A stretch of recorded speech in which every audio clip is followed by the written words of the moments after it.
My name is Harper Bennett. I am 33 years old.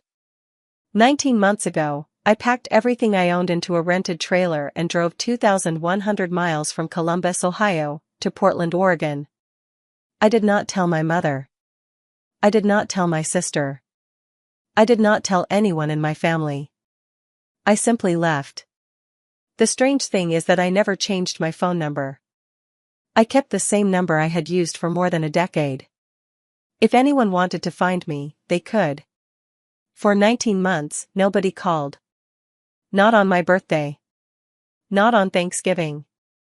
Not on Christmas. Not once. Then one weekend, my sister suddenly needed a babysitter. That was when everything changed.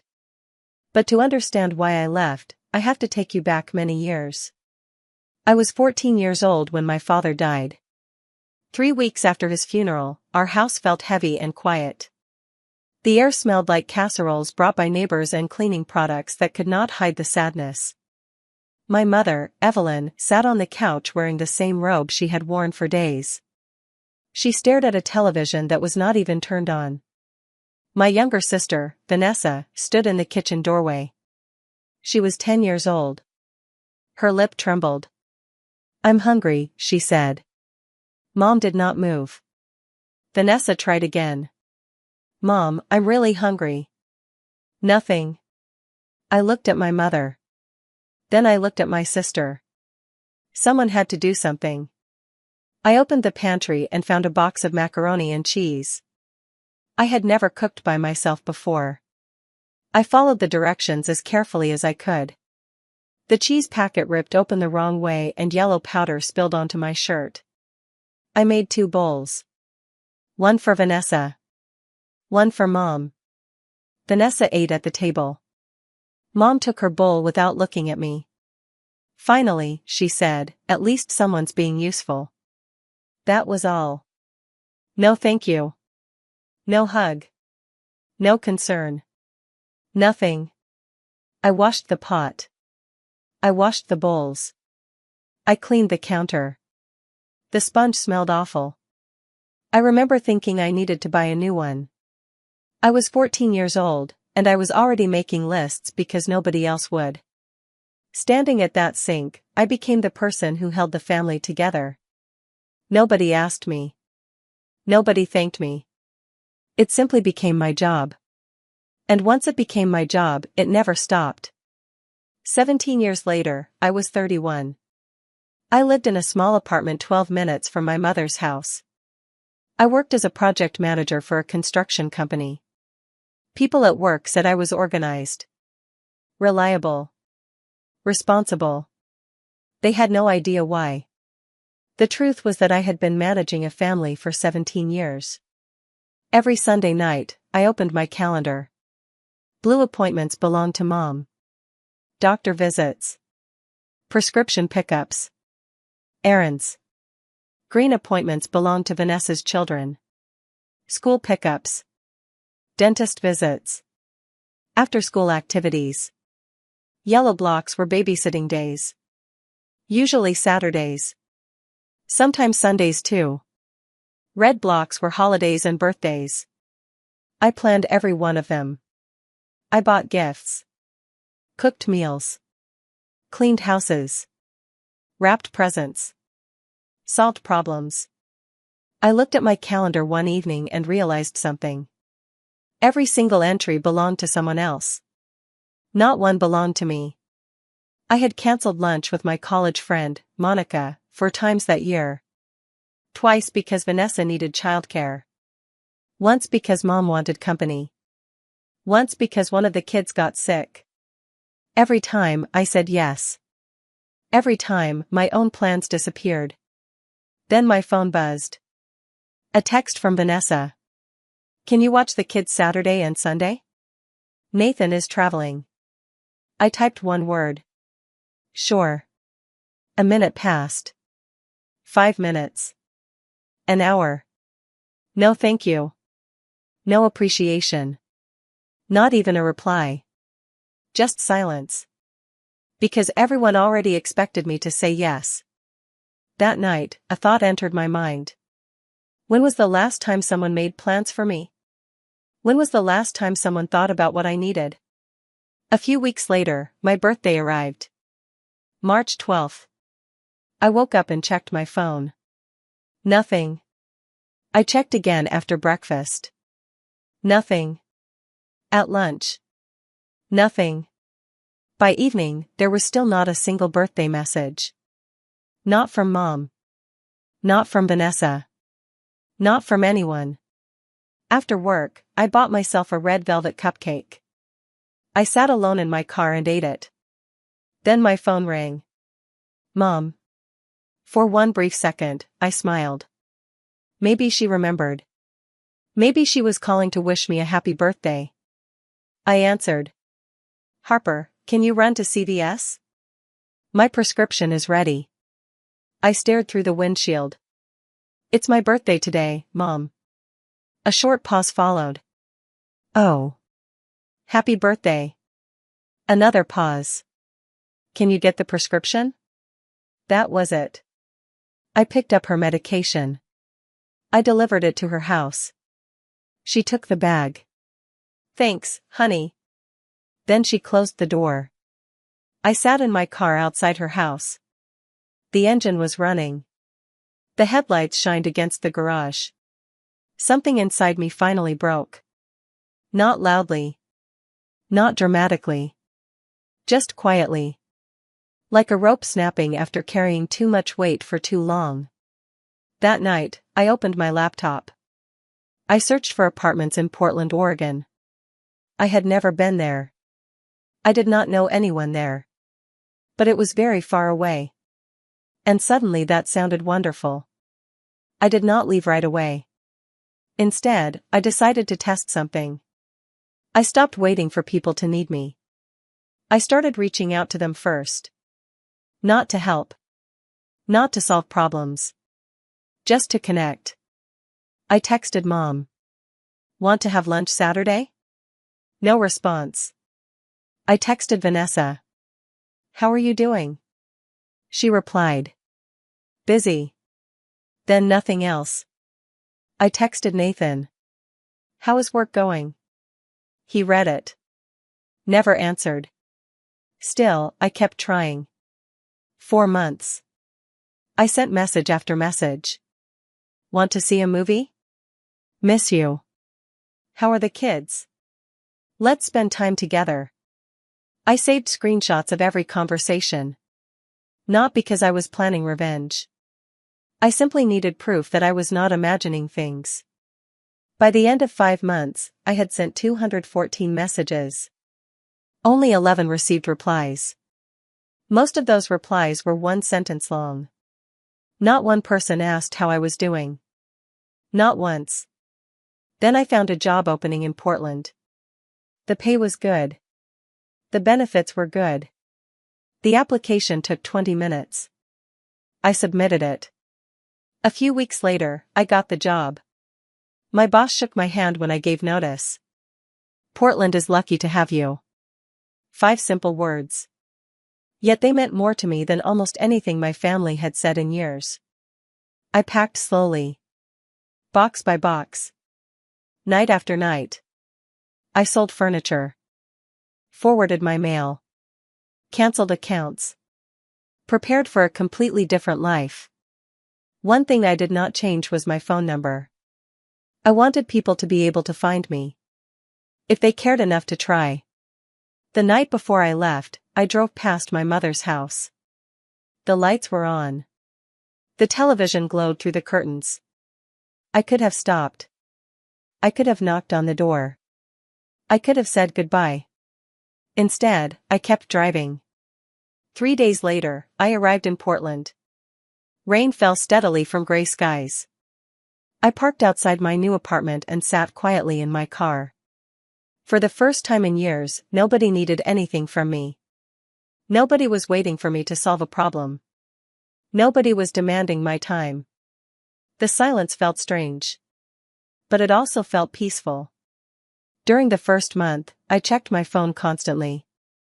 Maybe someone would call. Maybe someone would notice. Nobody did. Thanksgiving came. No messages. Christmas came. Nothing. Another birthday passed. Still nothing. Not one member of my family asked where I was. Not one person wondered why I had disappeared. Slowly, my life began to change. I met a woman named Claire at work. One Monday morning she stopped by my desk. "How was your weekend?" she asked. I almost cried. Not because it was an emotional question. Because she actually waited for the answer. Nobody had done that in years. Claire became my friend. Then my closest friend. We went hiking. Attended community events. Had dinners together. She introduced me to people who liked me simply because they enjoyed my company. Not because they needed something. I started therapy. For the first time, someone helped me understand my life. One evening, my therapist asked me to write about the future. What would happen if I stayed in Ohio?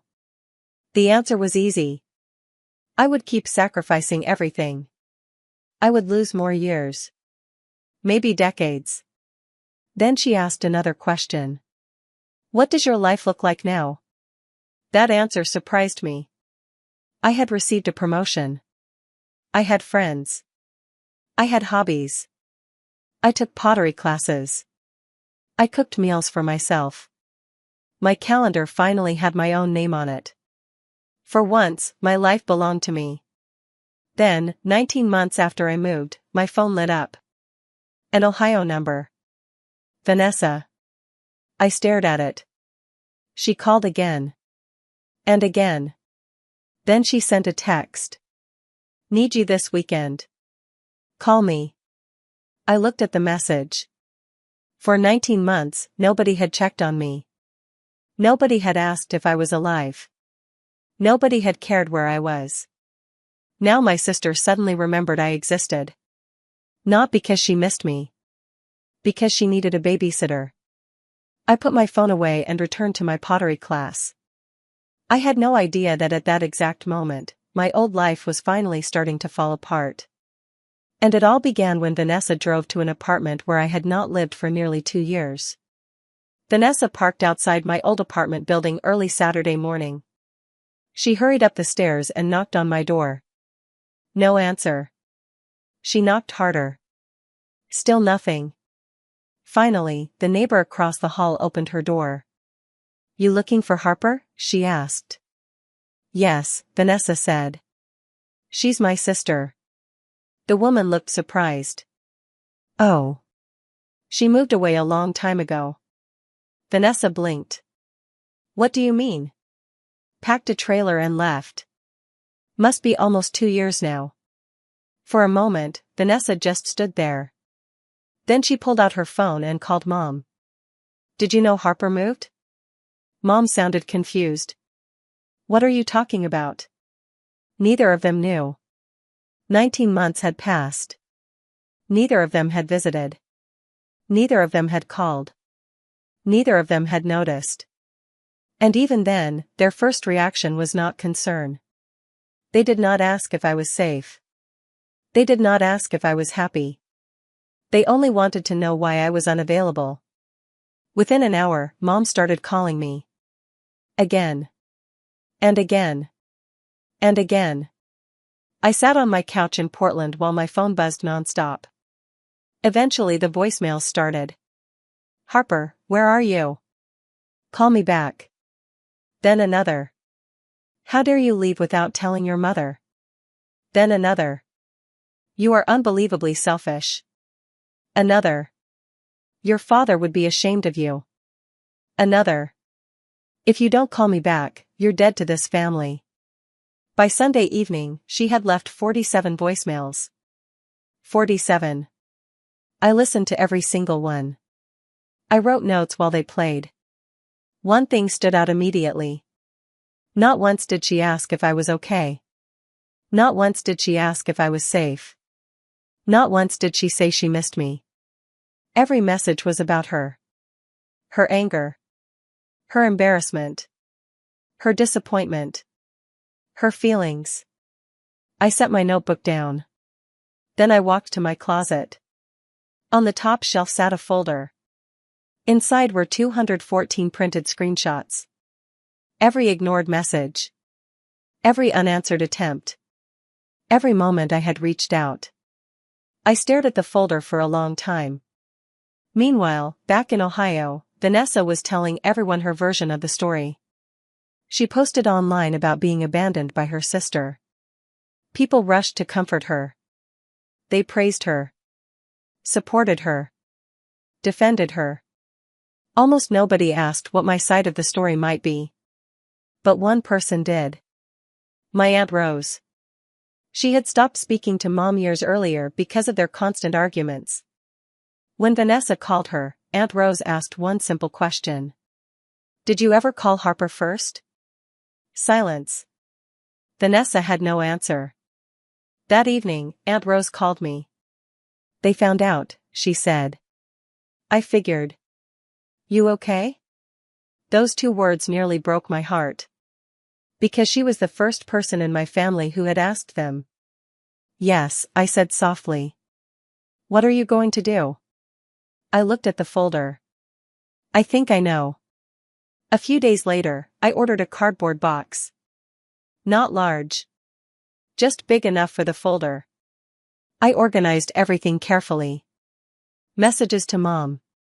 Messages to Vanessa. Messages to Nathan. Each section had dates. Highlights. Notes. No opinions.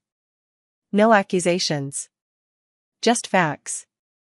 On top of the folder, I placed a single sheet of paper. One sentence. I tried 214 times. Here they are. Then I waited. Aunt Rose called again. Mom was planning a huge birthday party for Vanessa's youngest son. Dozens of guests. Friends. Neighbors. Church members. Mom planned to give a speech about how I had abandoned the family. She wanted an audience. She wanted sympathy. I listened quietly. Then I checked the calendar. The party was on Saturday. Perfect. On my 33rd birthday, I mailed the box. The clerk asked if anything inside was fragile. I smiled slightly. No. The truth wasn't fragile at all. 2 days later, the package arrived. Saturday afternoon. Mom's house was crowded. Children ran through the rooms. Adults chatted in groups. Cake sat on the table. Balloons covered the walls. And there, near the hallway, sat my package. Nobody knew what was inside. After the cake was served, Mom stood and tapped her glass. The room became quiet. I'd like to say something. Everyone looked at her. She straightened her shoulders. As many of you know, my daughter Harper abandoned this family. She left without a word.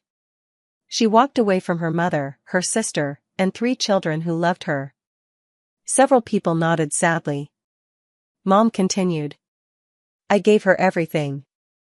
A home. Support. Love. And this is how she repaid us. The room stayed silent. Then someone noticed the package.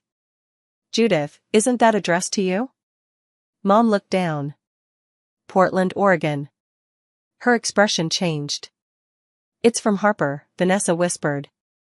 The room watched as Mom opened the box. Inside was the folder. And the note. She read it aloud. I tried 214 times. Here they are. The room became very still. Mom opened the first section. Her face slowly lost color. Page after page. Message after message. Ignored. Ignored. Ignored. Vanessa grabbed her section.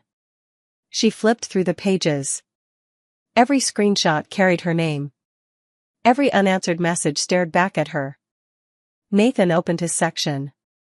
33 messages. Every single one had been read. Every single one ignored. Nobody spoke. Finally, Mrs. Patterson, an elderly neighbor who had known us for years, broke the silence. She texted you 87 times?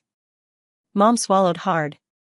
Well, 87 times, Mrs. Patterson repeated.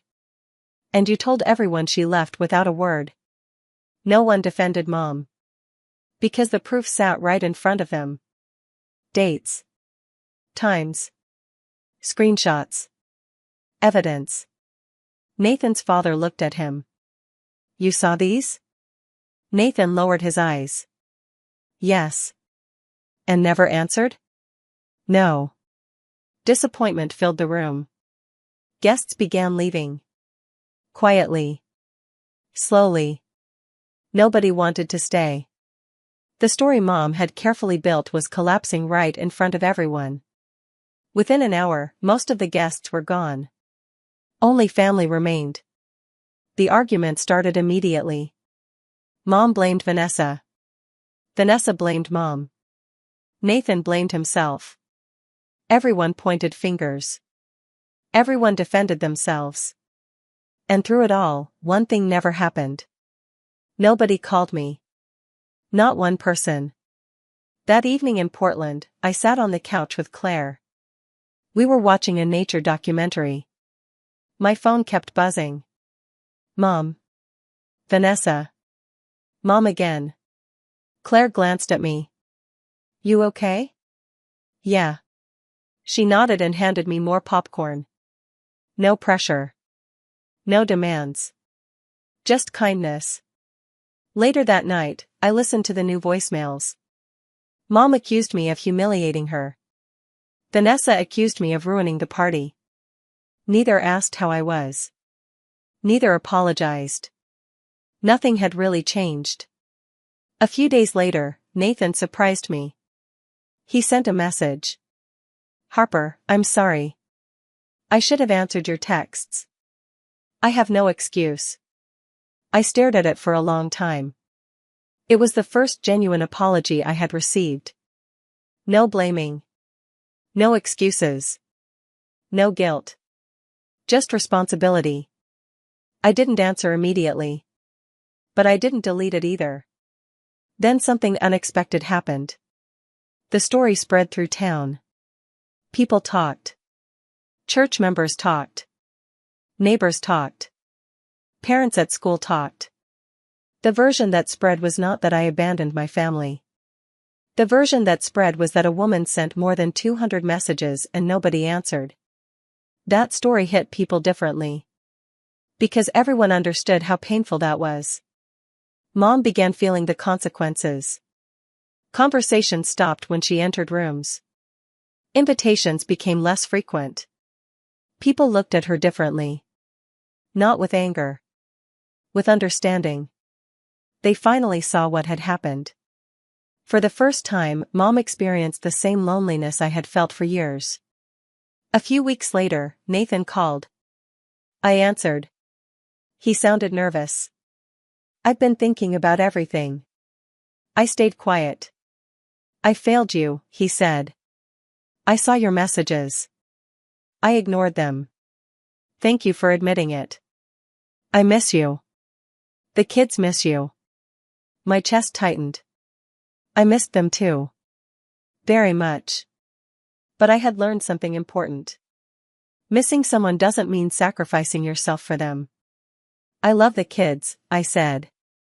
But I'm not coming back to be everyone's unpaid helper. I understand. It was the first real conversation we'd ever had. Then Mom called. This time I didn't answer. But her voicemail was different. Very different. Her voice sounded tired. Small. Almost fragile. I read all the messages. She paused. I didn't realize there were so many. Another pause. There was one where you told me you made my pot roast recipe. You wanted me to try it. Her voice shook. I never answered. Silence followed. Then she said something I never expected. I don't know how to fix this. The voicemail ended. I listened twice. 3 times. For once, she wasn't acting like a victim. She sounded like a mother who had finally seen the truth. Soon after that, Vanessa called. The conversation was difficult. She tried defending herself. I reminded her of the messages, the invitations, the attempts, the years I spent helping with her children. Eventually, she stopped arguing. Because she couldn't. The truth left no room for excuses. When the call ended, I sat at my kitchen table and wrote an email. To Mom. To Vanessa. To Nathan. I explained where I stood. I told them I was safe. I told them why I left. I explained that I would not return to the old relationship. If we rebuilt anything, it would be different. There would be boundaries. Respect. Honesty. At the end, I wrote, I love you. That's why I tried 214 times. But love without respect becomes a job. And I quit that job. Then I pressed send. Months passed. Slowly, things changed. Nathan continued reaching out. He sent photos of the kids. School plays. Birthday parties. Lost teeth. Small moments. No requests. No pressure. Just sharing. For the first time, we were building an actual relationship. Mom started therapy. According to Aunt Rose, it wasn't easy. But she kept going. She sent me one email. Short. Simple. I'm working on myself. That was all. I saved it. Vanessa struggled the most. Without me, she had to manage everything herself. Childcare. Schedules. Appointments. Daily life. For the first time, she understood how much I had been doing. 6 months after the package, my life looked completely different. I had another promotion. More friends. More confidence. More peace. One rainy evening in October, I made Mom's pot roast recipe. The apartment smelled wonderful. Claire came over for dinner. This is amazing, she said after one bite. Where did you learn it? My mom. The answer surprised me. Because for the first time, saying it didn't hurt. After dinner, I washed dishes. Warm water ran over my hands. For a brief moment, I remembered being 14 years old. Standing at a sink. Taking care of everyone. Feeling invisible. Then I turned around. Claire smiled. Thank you for dinner. 2 simple words. Thank you. Words I had waited years to hear. That night, I picked up my phone. I opened a message to Mom. I made your pot roast tonight. It turned out really good. I stared at it. Then I pressed send. A few minutes later, her reply appeared. I'm glad, sweetheart. Just 3 words. No guilt. No demands. No lecture. Only warmth. Small. Imperfect. But real. Maybe our relationship would never fully heal. Maybe some wounds would always remain. But for the first time, there was a tiny bridge where there had once been a wall. And that was enough. I didn't leave my family to punish them. I left because I needed to find out who I was without carrying everyone else's weight. The answer hurt. But it also saved me. Because now I know something I never understood before. My value is not measured by how useful I am. I am not a babysitter. Not a planner. Not a fixer. Not a service. I am a person. And if someone cannot see that, it is not my job to convince them. My name is Harper Bennett. I am 33 years old. I live in Portland, Oregon. I have friends who call just to talk. People who remember my birthday. People who ask how my weekend was and actually wait for the answer. For the first time in my life, if I disappeared, someone would notice. And that changed everything. Thank you for listening. If this story moved you, don't forget to like the video and subscribe to the channel for more real-life stories like this. And tell me in the comments, what would you have done in my place?